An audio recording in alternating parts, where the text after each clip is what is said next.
Welcome to the Books and Beer Book Club, coming to you from Cercis Brewing Company in Columbus, Wisconsin.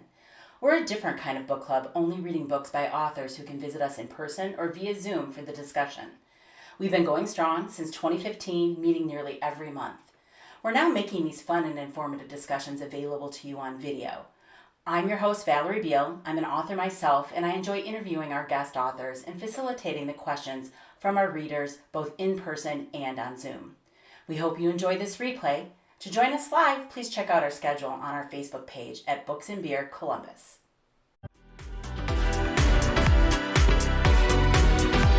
And it was very nice of you to come so far. I mean, it's not like really, really far. You didn't need a plane ticket, but Galit drove in from Chicago and they spent the night and are going to stay overnight again tonight, which is just lovely. So we're glad you made, because we're making an effort. We love Wisconsin.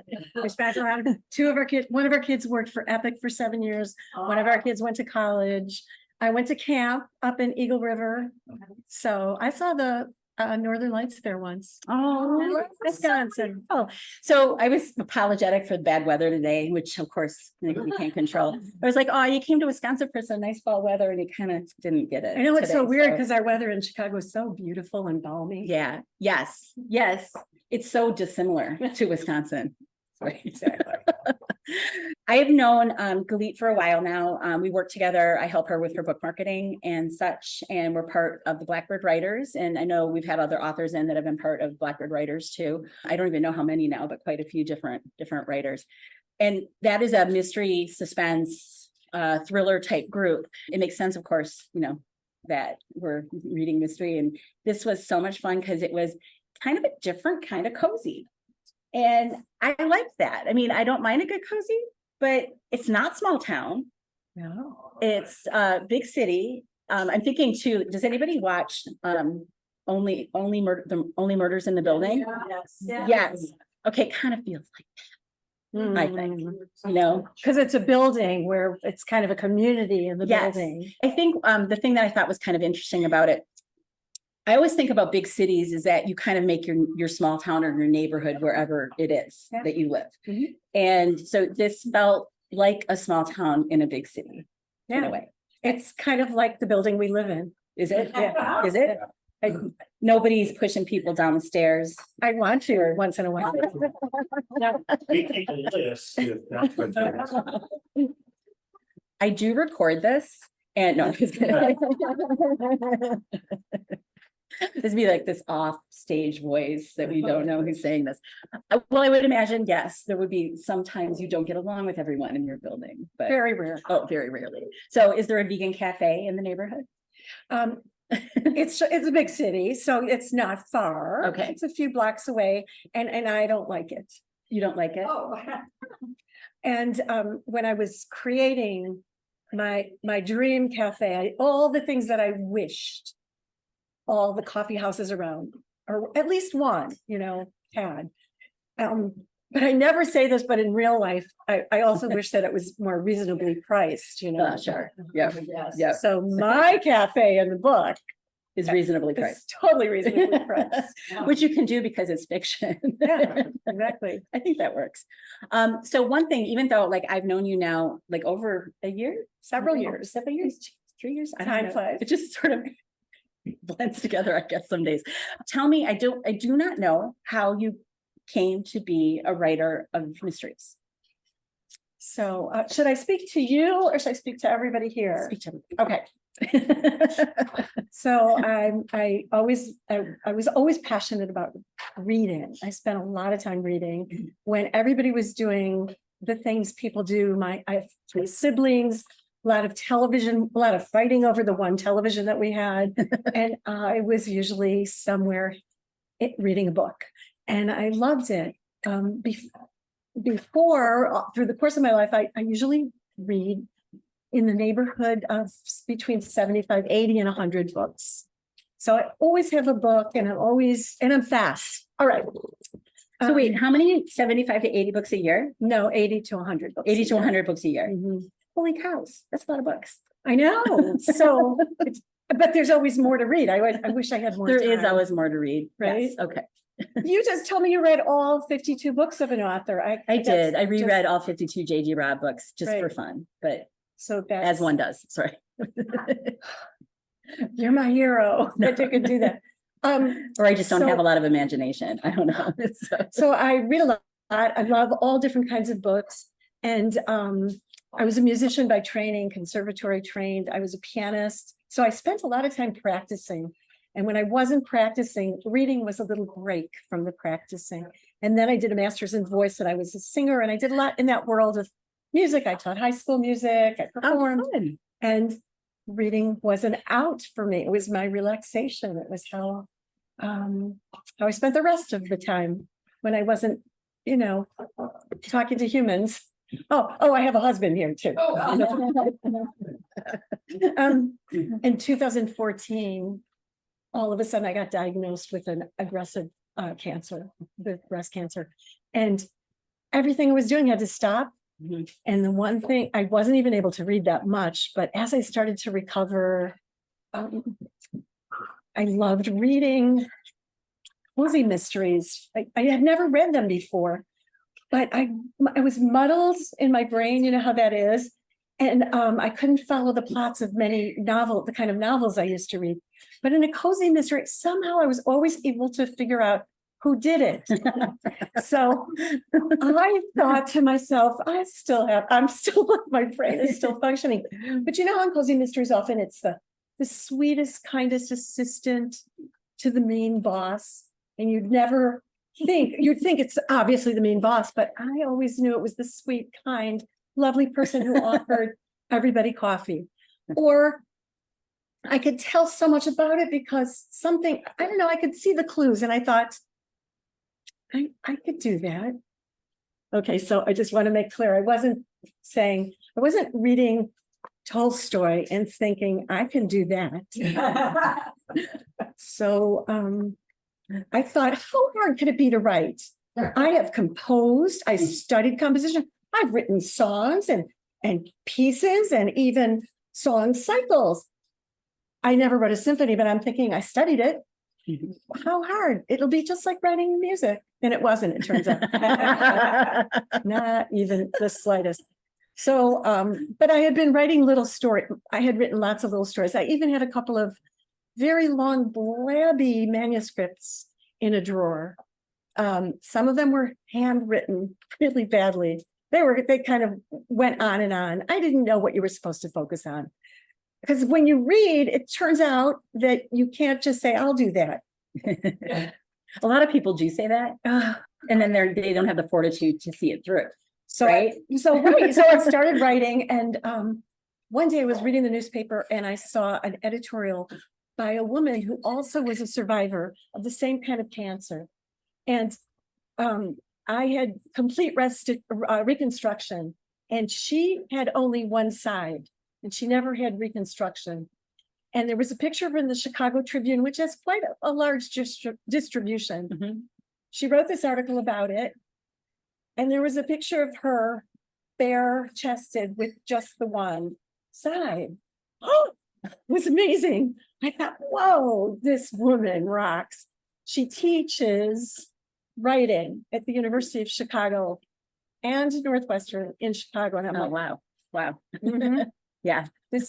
wow. So then obviously I Googled her and I found her and I asked her if she taught private lessons. And not only did she say yes, but she lived just a mile from where I live. And we met. We started meeting. And every week I would bring her a chapter and I would think to myself, she's going to love this. I have worked so hard on this chapter. And she had this little pencil case that she loved, and she'd whip out, she had like a bunch of red pens, and she'd rip out a red pen and just scratching things out, moving things over, asking me questions. Why do you need this? She'd say. I don't know. I thought it sounded good. She said, that's not a reason. And ouch. So, I worked with her for over a year, maybe a year and a half, maybe 2 years. Might have been 2 years. And then she said, you're ready. And then she helped me figure out what to do next. I didn't know. So the next step is to search for an agent. Mm-hmm. I don't know if you've seen Valerie's search for an agent story on Facebook. I'm doing some short videos, the adventures in, agent searching. They're super fun. Not in the slightest. So, I got up to 80. I don't remember the number. I used to talk about it. So painful. Rejections. The So rejections. painful. Ick. Yeah, in the Yeah. process. Yeah. And then they write you a little note and they say, this is really wonderful, but it's not for me. Stocks. That's a Mm. stock Mm. rejection standard. Me. Oh, wait, no, she doesn't. So I was doing that and getting those rejections. And then my teacher said, there's all these competitions on the internet, Writers and Poets magazine and all these. Right? And I submitted my book to a publisher who was holding a competition. And I won. I won a publishing contract with the same publisher that Larry Summers publishes with. I actually brought several authors into the publisher, Including Larry. including Larry, Yep. and several other ones. And then very sadly, the publisher died suddenly this summer of a heart problem, and he was way too young.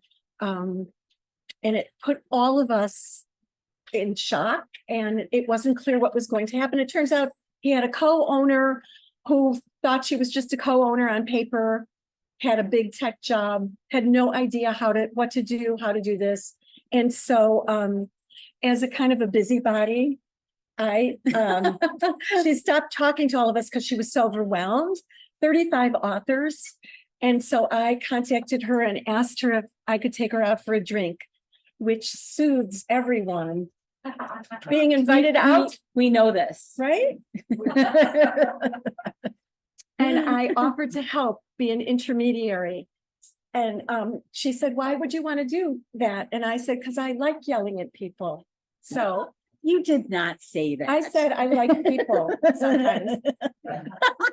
I said, I want to help. I said, I see this as an impossible situation for you. And I know authors are really lovely, patient people who never bother anyone. Publisher, and when they need something. Well, except for like their book release If- coming up and they right. actually need copies of the So- book or whatever. So So I'm still doing that and hoping that things will calm down. And on a happy note, Larry got his 36 books. Okay. Yes. I Well- feel, okay, and here's why I'm doing it, because I feel like I helped. well, it's like This is. Okay, but we this should is a saintly, Saint. here's to that. the thing is though, we never think about this stuff. Like when we're with like say a smaller entity, right? Yeah. I mean, it also makes us think about our own author profiles, like all the accounts that we have. And I think about like where are those passwords if something happens to me? Like, who's going to get to unravel this mess and where things live and how do you get into like the KDP dashboard? How do you get into this? Right. I mean, so there's all kinds of things we should do, and it probably Yes. makes us Note So- to everybody. exactly. Anybody watching this? Yes. If you have any of these, have not done a, list for whoever is going to inherit. Right, he Yeah. he didn't know that, he didn't know, it was a surprise. So there's all kinds of things that, it makes us think we need to get our literary houses in order to make sure that there's Literary smooth. houses and, yes, yes. a smooth transition, because you never know. So now, so that happened, and I'm working on my 4th book, but Yay. I'm gonna have to go through the process again, it looks like, so I'll keep you posted. Yeah, I'm going to talk to you more about that. Are Okay. you willing to talk about that book Sure. at the end? We'll wait a Okay, little bit. So, A continuation of these, or, well, maybe we won't wait. Let's do.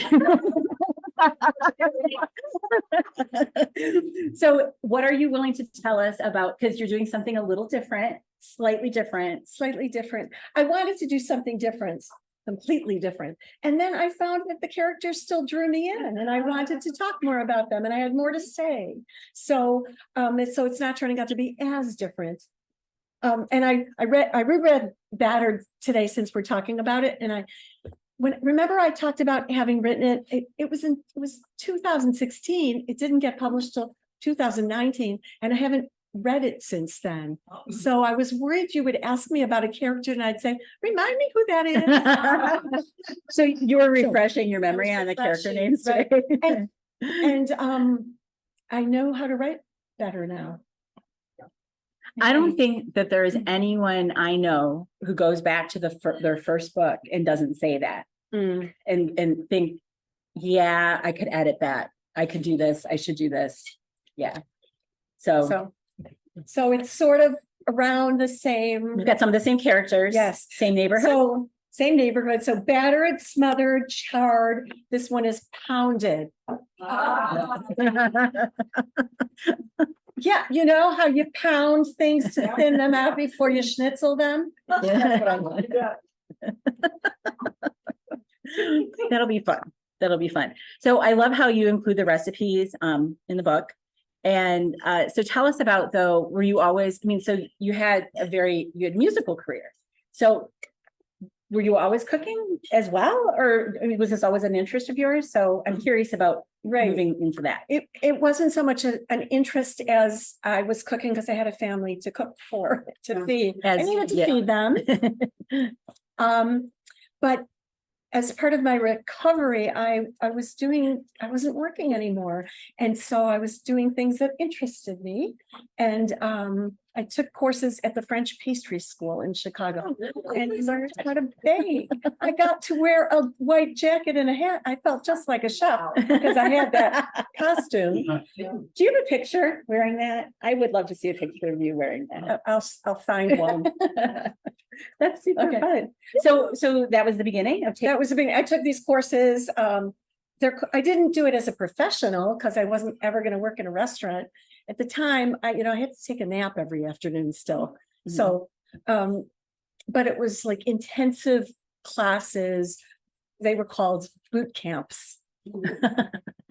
So like culinary eclair boot camp, bread boot camp, that kind of thing. And I learned I know how to bake with butter and cheese and butter and cream and eggs. Mhm. Of course, just saying those words, doesn't it sound chocolate? Delicious, right? Not a problem. I love it. But now my cafe is a vegan cafe. So no butter, no eggs, no cream, no cheese. It's very sad. So then I have to experiment with all that. And I also threw in the non-gluten situation too, just to be even more ridiculous in terms of how make it harder. But this is baking. And actually I was always making dinner and I always invited people for Friday night dinner and made special platters of vegetables and several desserts. And there were always people who were gluten-free or vegan or allergic to sesame or allergic to nuts. Yeah. And so we really all have to be aware of that. I started experimenting with these different recipes and actually some of them are really wonderful and even a little healthy because I also don't use as much sugar. Right. And so, yeah, I know it sounds terrible. So we've got an author in the audience making like a face. All right, we're staying in Beaver Dam at a lovely bed and breakfast. And there's a jar of cookies on the counter, of course. That means please take me. And cookies from Aldi's or a bakery, they're often really sweet. They're just too sweet. They don't need to be so sweet. So that's what I made. The chocolate chips, I mean, I'm not saying stint on the chocolate chips, but you don't need as much sugar in the cookie when you got the chocolate chips, especially if you use the minis. I started experimenting and it was really fun for me to experiment in the kitchen. Okay, I made a lot of mistakes, no question about it. But I was already experimenting with breads. My children to this day, maybe 25 years ago, I did an experiment. Oh no. There was some leftover salmon. Sorry. And I thought, let's just try it. It was absolutely horrifying. Wait. Did the salmon go in the bread? It did. I'm sorry. That's awful. So nobody should, let me just say, I've done it. Don't try it. They still talk about that, but that was the one time I did it. Every other bread has been absolutely wonderful. You know, this is the way families work. They will never forget the one time you did something outrageous that tasted bad.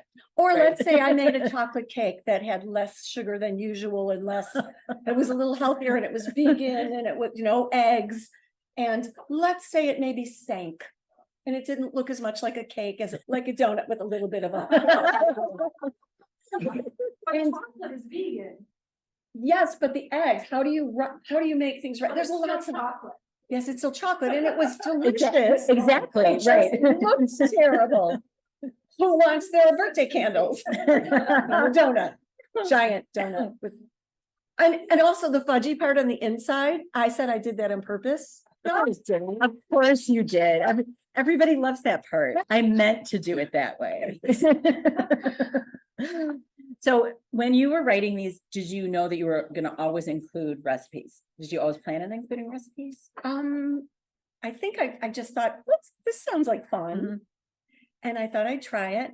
And then after I experiment, after I build a list of recipes, I send them out to friends all over the country and world. I send them out to everyone I know. And then now I've been putting it on Facebook and on my webpage. Anybody want to experiment? And I get lots of responses by people who experiment, So They they're did experiment. testing, they're testing testing. the recipe that you came up with and Yes. seeing, yeah. In the beginning, I really didn't, even if I took those courses, they didn't say, there wasn't a section that I took that reminded you to put every ingredient that you use in every recipe. That's something different. I didn't take that and I didn't get that message until the story I tell is that this was way back before I started ever thinking about writing a book, that I had a chocolate cake, vegan, no eggs, delicious. My best, richest, easiest chocolate cake. I made it almost every week. And one of my girlfriends had it and said, could you please give me I didn't even have the recipe written down because I made it for years. So I give her the recipe, 4:00 in the afternoon. She calls and says, is there any chocolate in the cake? Oops. I hope she hadn't put it in the oven yet. No, she was just confused. Like it didn't seem like a cake. I forgot two things, two ingredients. So some of my recipes, when I started sending out the testing, when I had already learned how to bake and I learned, okay.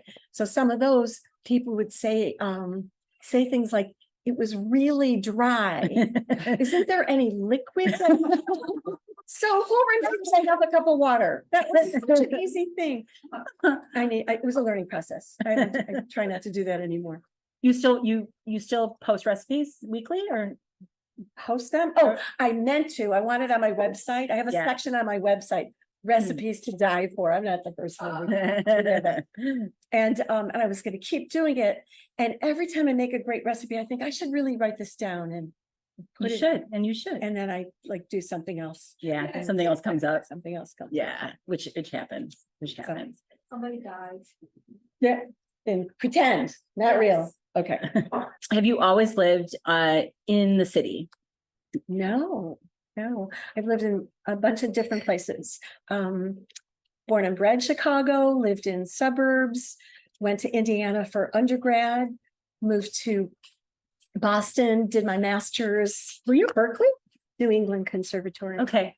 Berkeley was that's where the jazz people went. Oh, okay. Tracy went to Berkeley, right? I know. So Tracy Phillips, who is the founder of the Blackbirds, who we had in, is a piano player, teacher. Yeah. Yeah. So I was curious. That's how how Tracy and I bonded. Oh, gotcha. Before I knew she had a group. Yes.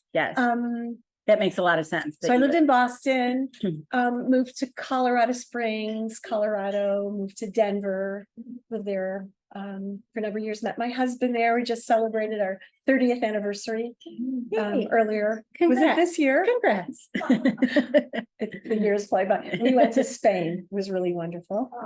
And was that last year? That was last year. We went to Uh, Italy. Italy this year. Oh, right. Italy for our 30th.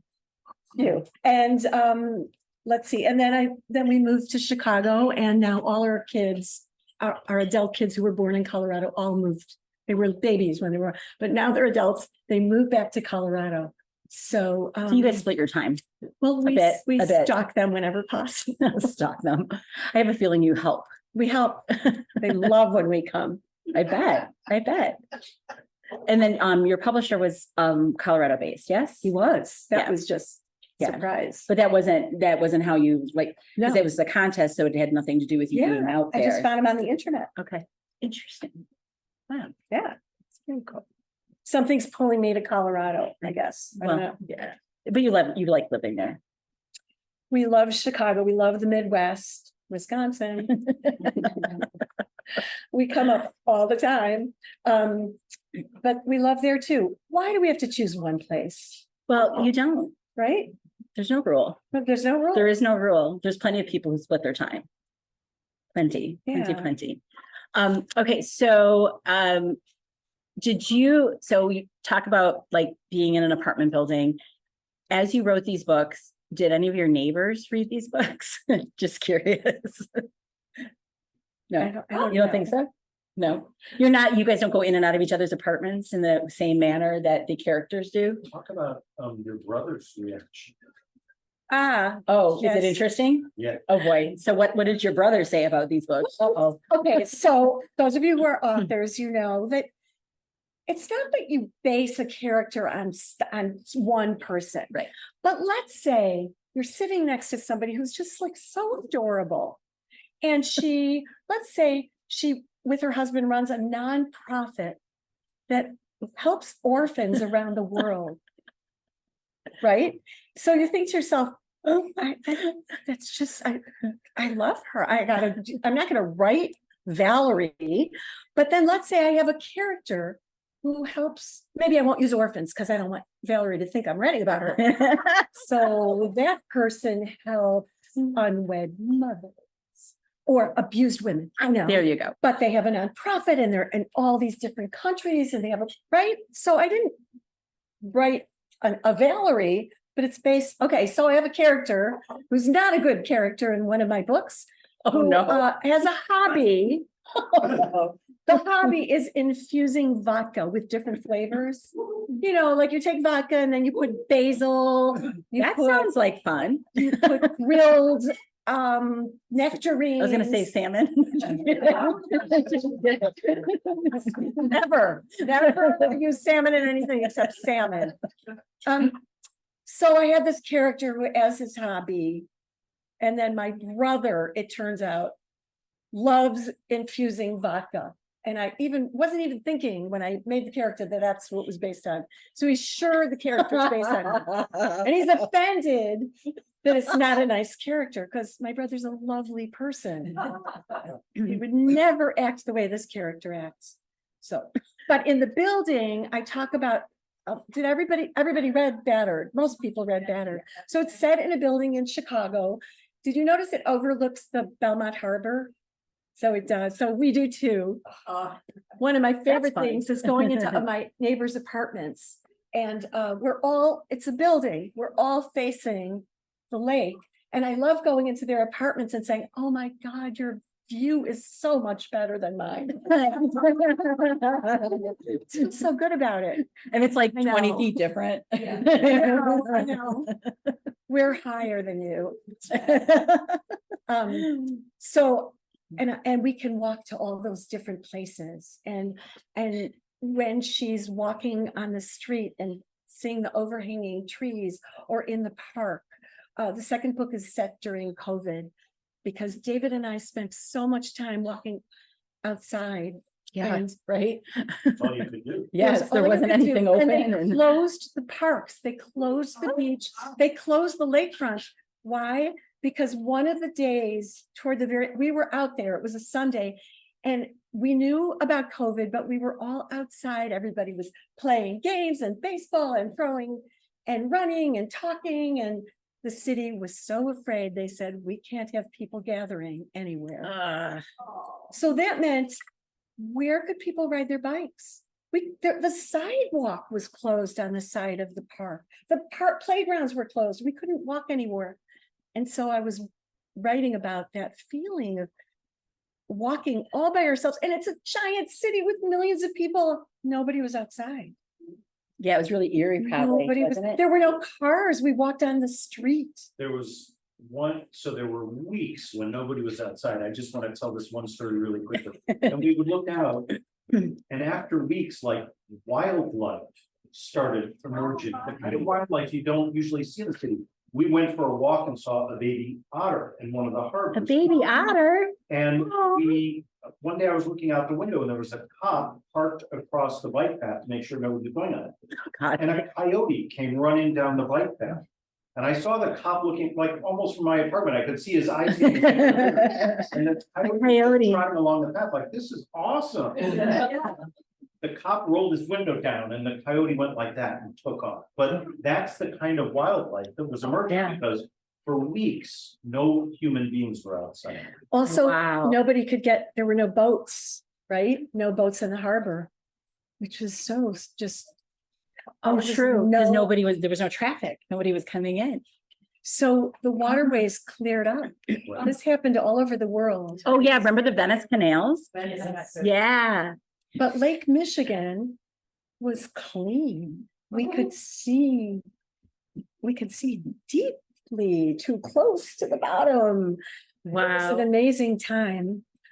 Murders still were happening though. Yeah. So especially at home. Those fictional kind.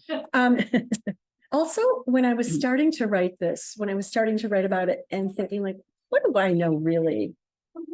I don't know anything about murders, except I do read the paper and living Well, in a and city. I was saying you live in Chicago. I live in Chicago. So- We have watched a couple of bodies be pulled up out of the lake. Ooh, It- gruesome. Yeah. So it really was just all the things I imagined. Mhm. And there's sometimes gunshots on Lakeshore Drive. We live in a nice neighborhood, right? But things happen. Bad guys, turns out they can drive cars and they can go anywhere. They can move into a different neighborhood. I don't know if they come up to Wisconsin. I'm not sure. Yeah. Just to Kenosha. I'm just kidding. Um, I haven't read the other two books, but do you ever have music in your books because of your music background? Like anybody who's like musical? Wow, no. Why I not? don't. Nobody's ever asked me that Well, question. just, normally like we talk about the things that we put in. So, Yeah. and the things that we absorb from, wherever, and they kind of come out in our characters and stuff. So I'm thinking, like, what if I put a musician and she just goes into her room and practices for 5-6 hours a day? Like, that's not that interesting. Until the neighbor gets mad and comes in and kills her. Yeah, So, that's true. I mean, Good point. maybe she doesn't play very well, and that's another reason. That I admit that would make me kind of, I always think back, so when we were first married, my husband and I, we lived in a duplex on the west side of Madison, and the family that shared the wall with us, the kid went through every instrument one year, and it was torture. It was torture. I was like, settle on something, like the flute. Like, yeah, it was not the awesome. Not the trombone. No, there was a trombone phase. Saxophone phase was really, really good. Yeah. No, I'm being sarcastic. yeah. See, there could be murder in music. Okay, I'll. But I mean, you've consider gone it. like the whole like food route, so I don't know if you can like, weave that in, so. You know, Yes, they are. They play music. Could do. They do all kinds of things. Don't you talk about Aileen and Ruthie, like not making the choir, or they didn't? I make the do. choir? Yeah. I do. Choir was so important to me in college. So that was like the worst thing I could think of. They didn't get accepted in the choir. Yes, Very- thank you for remembering that. Very torturous. I know. Not fair. Let's see, I'm going to think of terrible things that can happen to people. And Molly must have a career in music coming somewhere. Well, he's a woodworker, he's a But he's carpenter, dramatic and- but he's dramatic, right? So he is based, in music school, I had a lot of gay friends, and they were the kind of kids who would all of a sudden, break out in one Like just you're talking to them, all of a sudden they're singing in Broadway. Jazz hands. And so I was writing Ollie that way, and I remember my editor saying, you know, he needs to have other, that can't be his only personality trait. And I'm thinking back and I'm like, yeah, but that's how they work. But we were musicians. That was the focus. They really were singing. So I was a fundraiser for Capital City Theater in Madison, Wisconsin for a little while. And our board meetings were like that. And I have never been just so disconcerted in a board meeting where it got off track so bad. And then it was like musical lines being thrown back and forth. And I'm like, don't know what's going on and what they're talking about. And it was like how they communicated.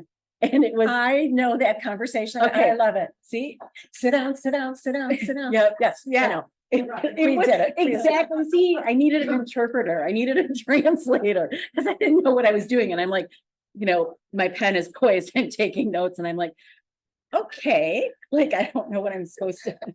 So maybe in one of the next book, is fermata a murder term? No. Ooh. Crescendo? No, crescendo. Oh, you can have a No. different series with musical things. Trumpeted. Is that a murder term and a food? No, you're right. But we could come up with something. Maybe Yeah, not that's tonight, but Well, I would imagine there's a lot of drama and conflict in musical groups and musical world that we can elaborate on. In my next series with musical terminology. Although I'm reading book just now, it's a series, and the first one is like Prelude to Murder, and the second one is Aria for Murder. So oh, someone's already doing it. Hmm. well, that's why I had to read it. Yes, there you go. There you go. So Do we have questions? No? No? So I liked that you put in the beginning of the book, like a key to the characters, because you have a lot of characters and they're very complex connections. And so how did this just develop, or did you like sit down and map out these complex connections first and then go on your writing journey? that's such a good Did you guys question. hear the question, or should I repeat the question? So the question is, so Heather here is saying how she liked how there's like, a list of the characters and their connections at the beginning of the book. And so the question is whether or not you had come up with and mapped this out in advance, because the complex, the relationships are very complex and the way people are related to each other are Mhm. complex. So So no, I did not map anything out. I was just telling the story. But so here I am living in this building with 120. Here we are, 120 apartments. There are 130, maybe that. And it's a lot of people, but you learn their names and everybody has their own story. And there are different connections to people.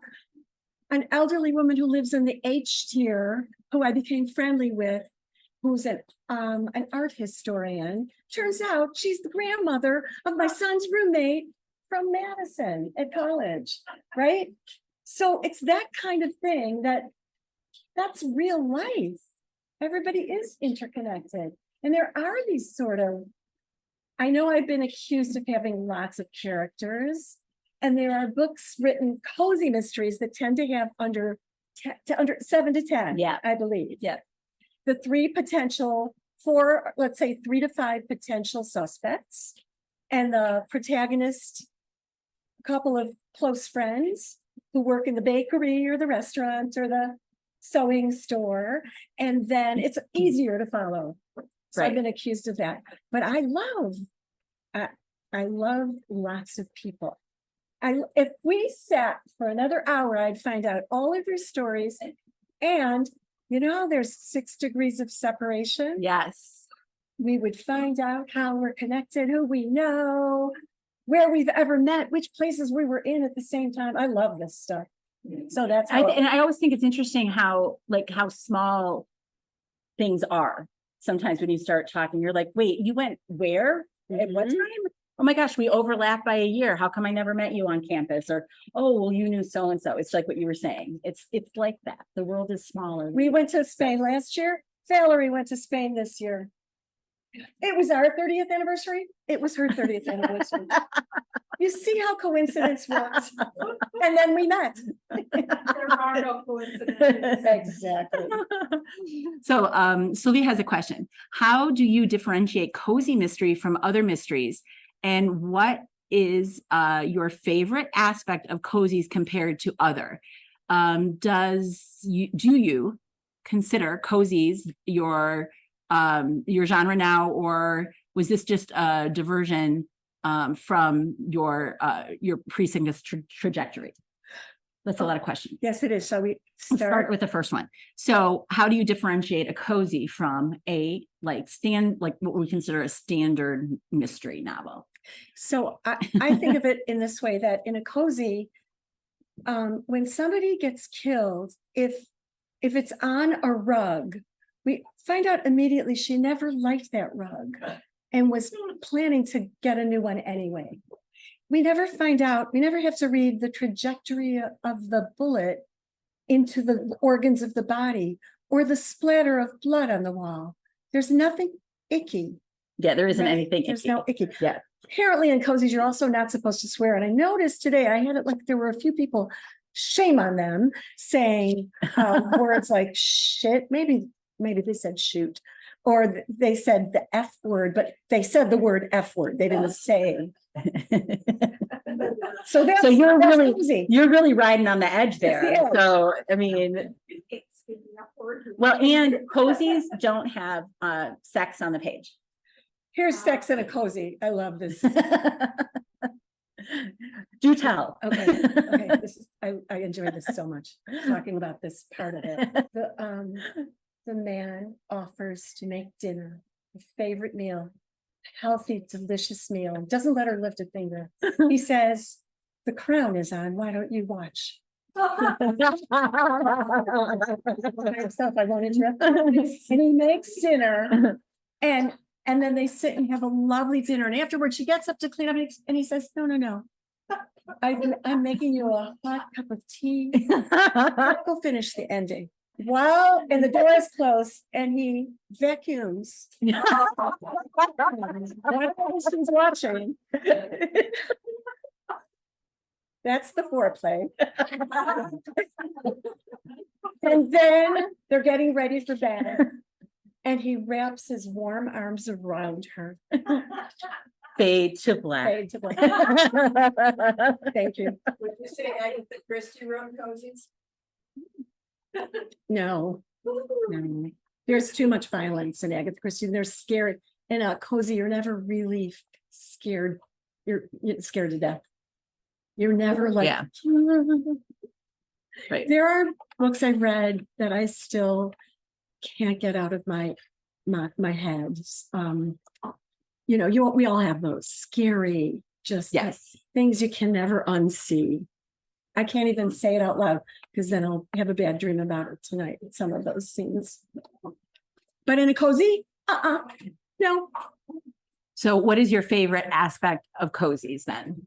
It's both my favorite and also something problematic, that the dead body is just like, oh, another dead body. The significance of a human life isn't really attached to that. It's almost not, it's not in real life, because really when someone dies, it's devastating. But you're reading the book and you don't want your readers to be like, I've got to go cry for an hour. I can't finish because a person died, right? It's not a person, it's a character. And we often, most in cozies, correct me if I'm wrong, cozy writers, we often, the person who dies isn't the nicest person in the world, right? That's always right. And so you're usually like, most of the characters are okay with it, unfortunately. It wasn't so nice.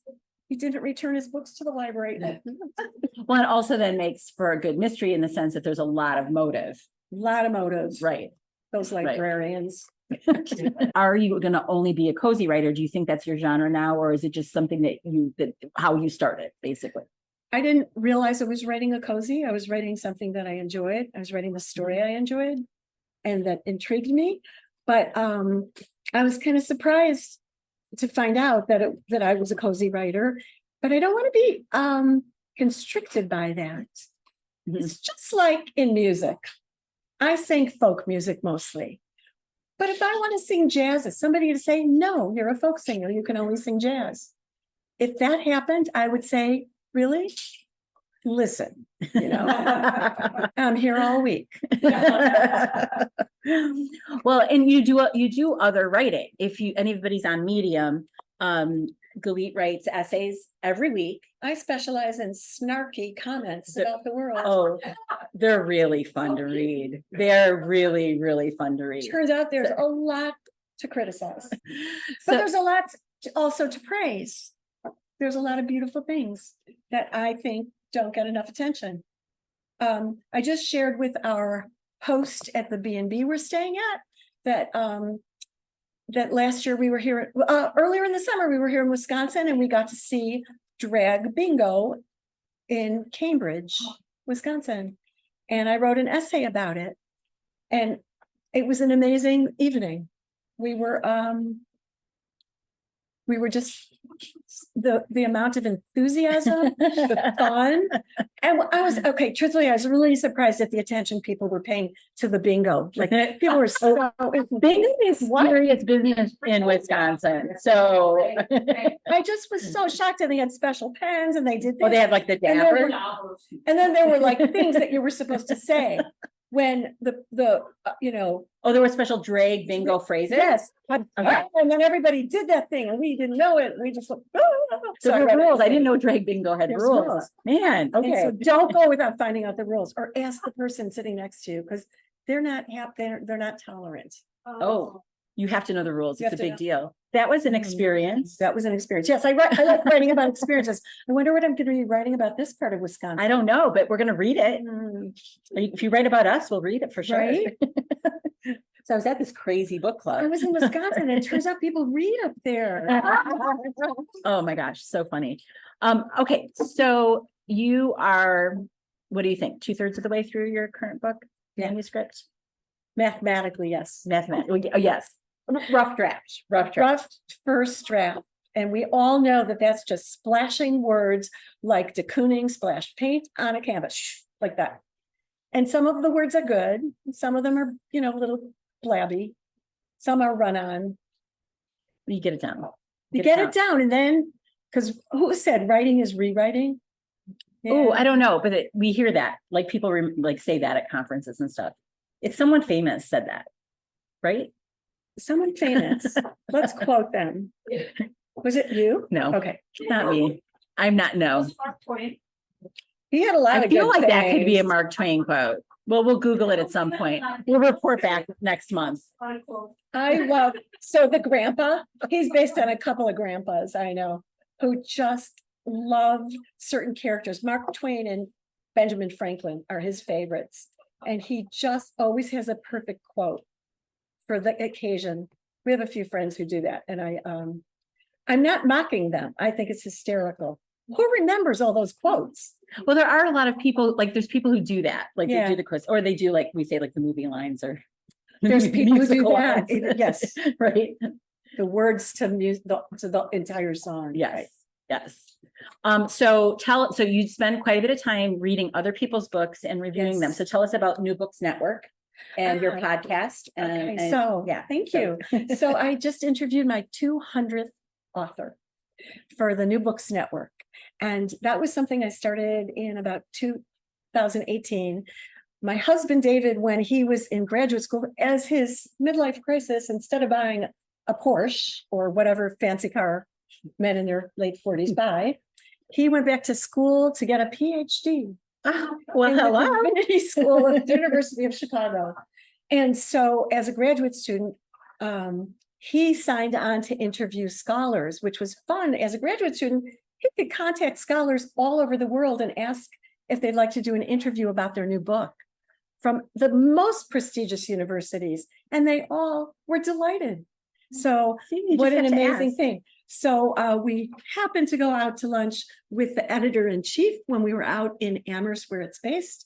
And David told him that I read so many books, and the editor-in-chief turned to me and he said, "That's so interesting because it turns out I have been looking for somebody to do new books in literature. Would you consider it?" And that's how I got this job. It was the most amazing thing. In the right time, at the right place. It's a good gig. You love it, I right? love it. And I love interviewing authors. I love helping them. After I interview them, on the following week, I do a whole spectacular PR campaign of, okay, it's not spectacular. I just like toss it all over the internet and hope that it will get them followers. Sometimes I write lists and include their books, like the Yeah. best Yeah. eco-fiction, 5 best eco-fiction books I've read, or the 5 best of little different subjects, that kind of thing. Or then I mention them, or I love introducing them to each other.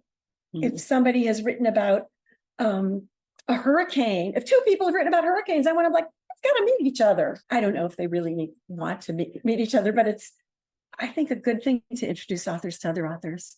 And I'm really, what I really love is when authors help other authors.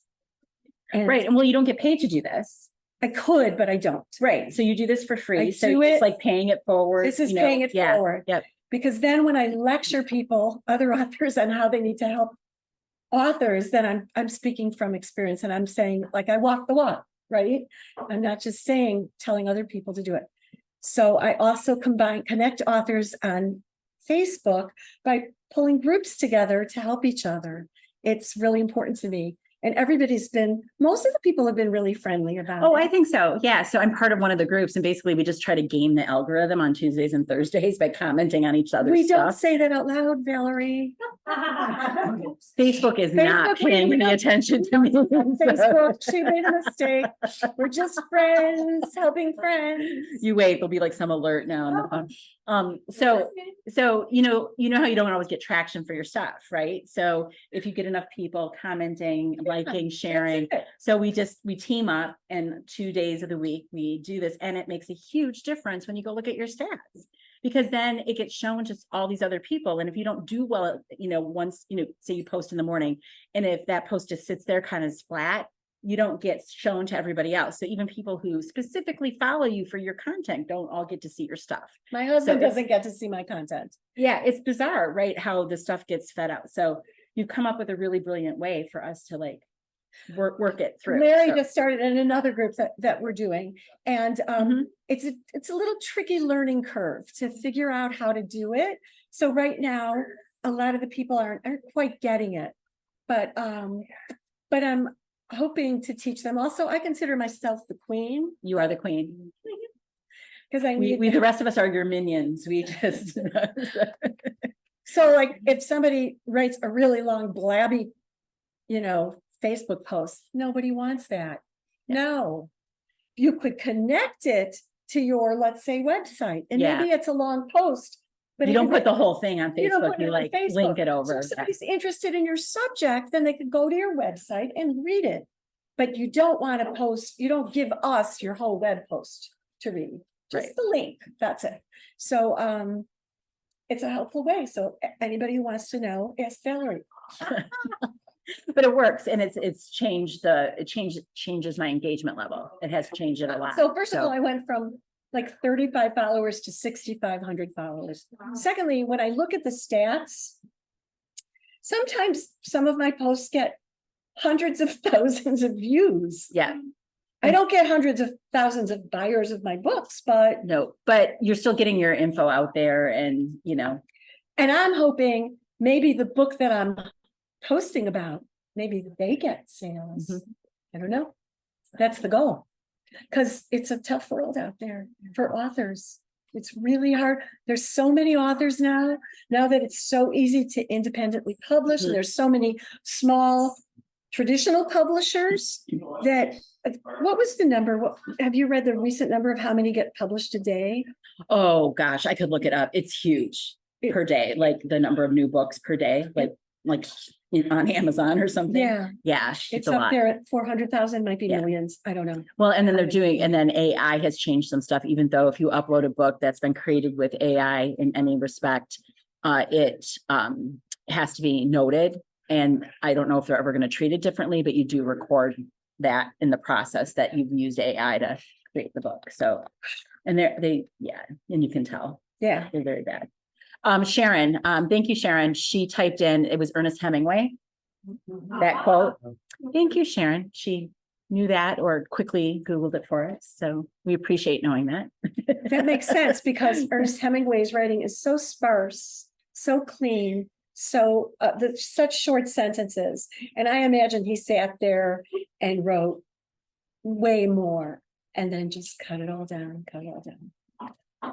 Elie Wiesel, his first version of Night was something like 700,000 pages. It was Whoa. huge. And Really? he cut it down, cut it down. I mean, how long is that book though? It's still relatively long, no? No, it's like 150 pages. Oh, wow. So How did short. he do that? Exactly. Oh, that's just, wow, that's a job. So then what do we do as authors? We just keep writing. I want the flowery language too. I want to hear about the clouds and I want to hear about the color of the blouse she's wearing and the sparkliness of her earrings. And I want to know the details. And that she hated the carpet she's now rolled up in and is about to be. Here's one thing that I do hate I don't like when animals or ghosts help somebody get away from the bad guy. I draw the line. No, it turns out you're hearing this from me first. It doesn't happen in real life.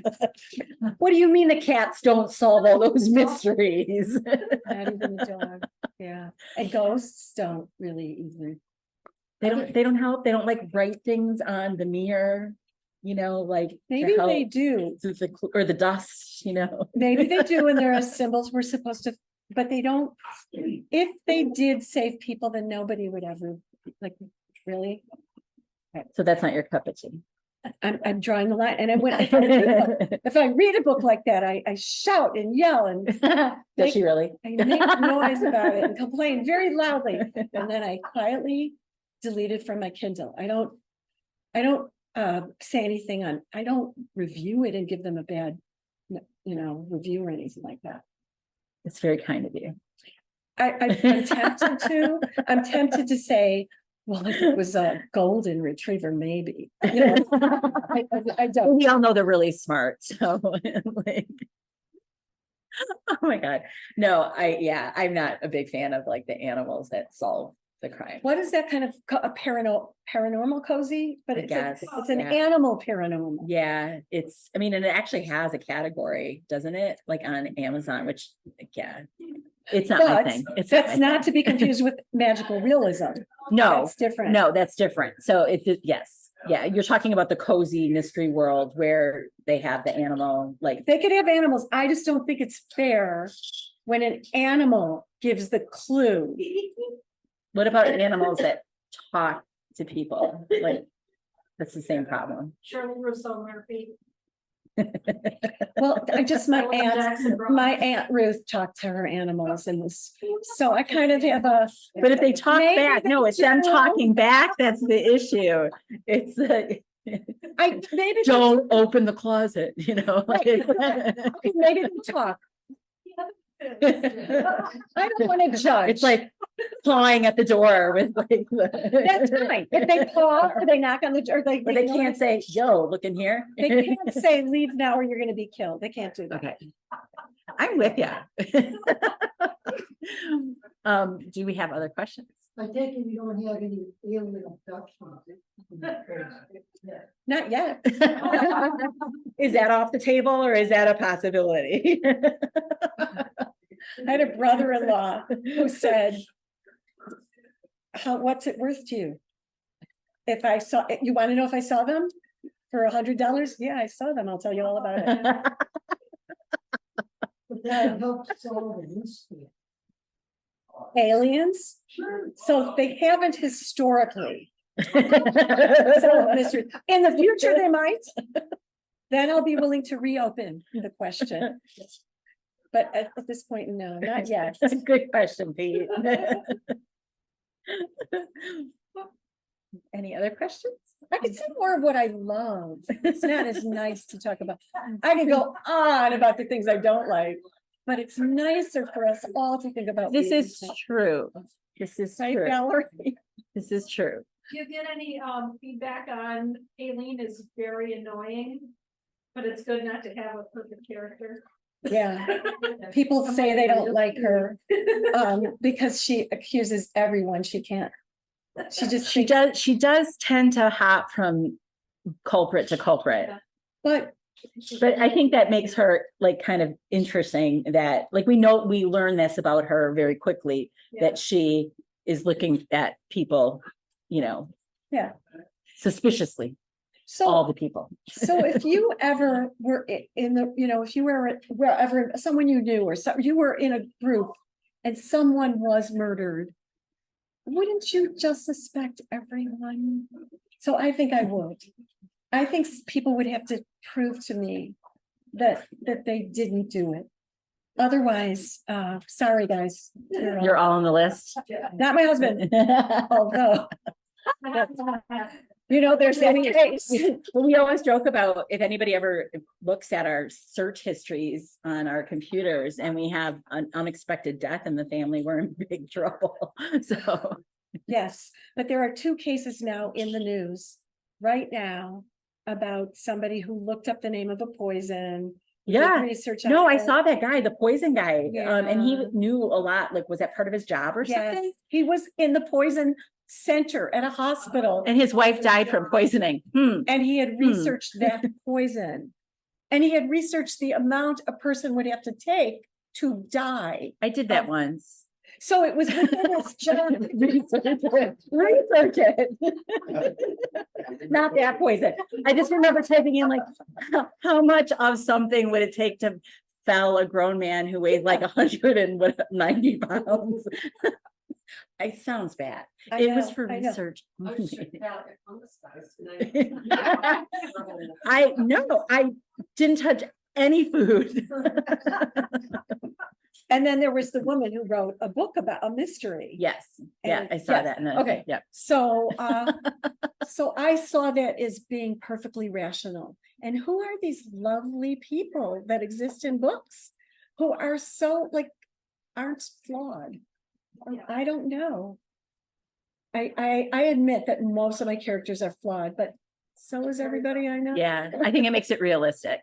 I think it makes it realistic. Except my husband. Perfect. Except for that one there.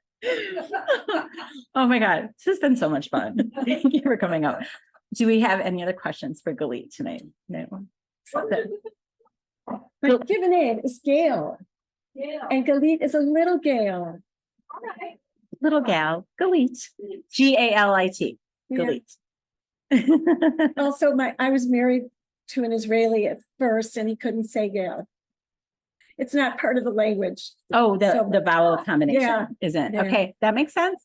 Got it. So it's just a nickname. The bank does not call me that.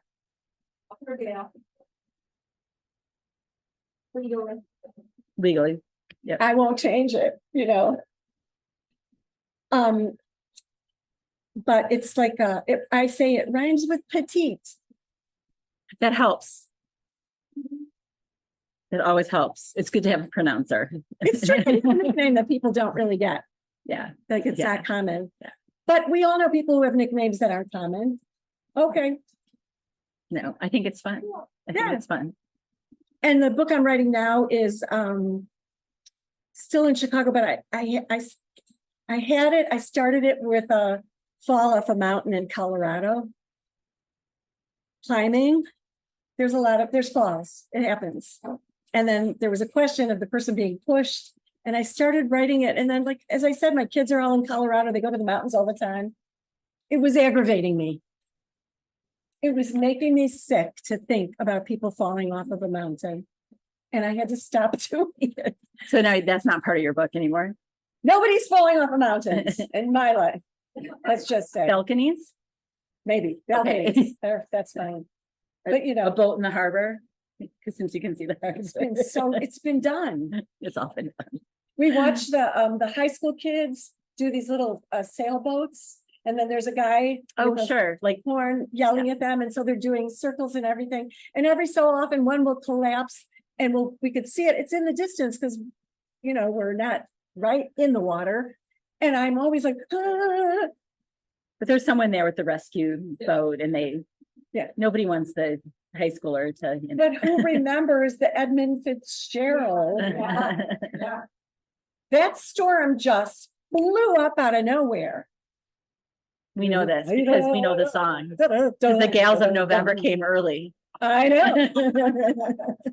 Oh, that's what you do. I know, but No, you don't. could you give me the name of Superior? Yeah, Yeah. The Michigini, I think, is Michigan. It's a different kind of a name. we should all know this. Yeah, We should, but we should. I only know because of the Gordon Lightfoot song. Right.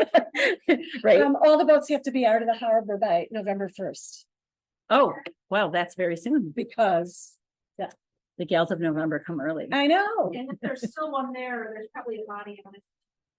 It's always a problem looking out at the harbor. The most peaceful, you look at water and it's like, it's so beautiful. We live in a sea, it's kind of an old person's building, really. When I was growing up, when we were both growing up, David's from the south side, north side, and people's grandmas lived in this building where we live now.